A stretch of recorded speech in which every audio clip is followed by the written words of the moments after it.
Today I would like to talk about the 5 stages of grief as described by Elizabeth Kubler-Ross. Elizabeth was a Swiss-American psychiatrist, a pioneer in near-death studies and the author of the groundbreaking book on death and dying, published in 1969. This is where she first discussed her theory of the 5 stages of grief, also known as the Kubler-Ross model. The 5 stages, denial, anger, bargaining, depression, and acceptance, are a part of the framework that makes up our learning to live with the ones we've lost. They are tools to help us frame and identify what we may be feeling. So let's take a look at the 5 stages. Denial is the first of the 5 stages of grief. It helps us to survive the loss. In this stage, the world becomes meaningless and often overwhelming. Life makes no sense. We can find ourselves in a state of shock and denial. We often go numb. We wonder, how can we go on? If we can go on, and why should we even go on? Anger is a necessary stage of the healing process. Be willing to feel the anger, even though it may seem endless. The more a person truly feels it, the more it will begin to dissipate and the more they will heal. There are many other emotions under the anger, and they will come in time.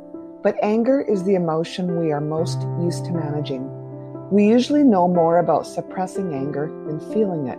The anger is just another indication of the intensity of the love that has been lost. Let's talk about bargaining.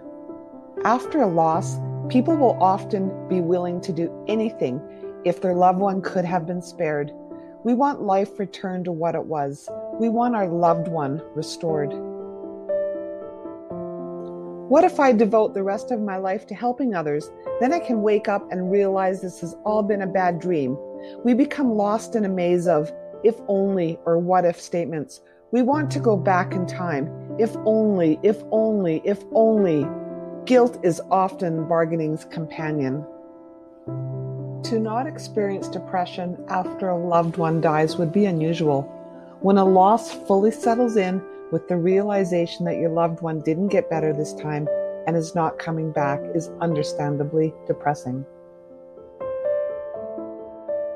Empty feelings present themselves and grief enters our life on a deeper level, deeper than we ever imagined. This depressive state feels as though it will last forever. Depression after a loss is too often seen as unnatural, a state to be fixed, something to snap out of. Acceptance is often confused with the notion of being all right or okay with what has happened.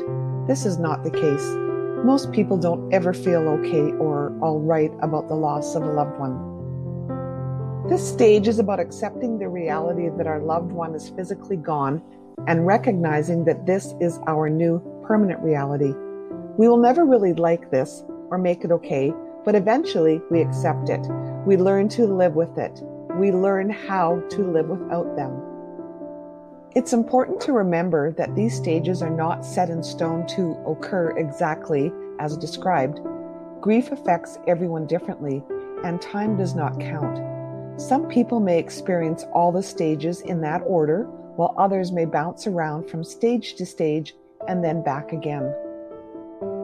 Understanding about these different levels, different time frames, and different stages will help you to help someone else understand that what they are going through is completely normal and completely natural.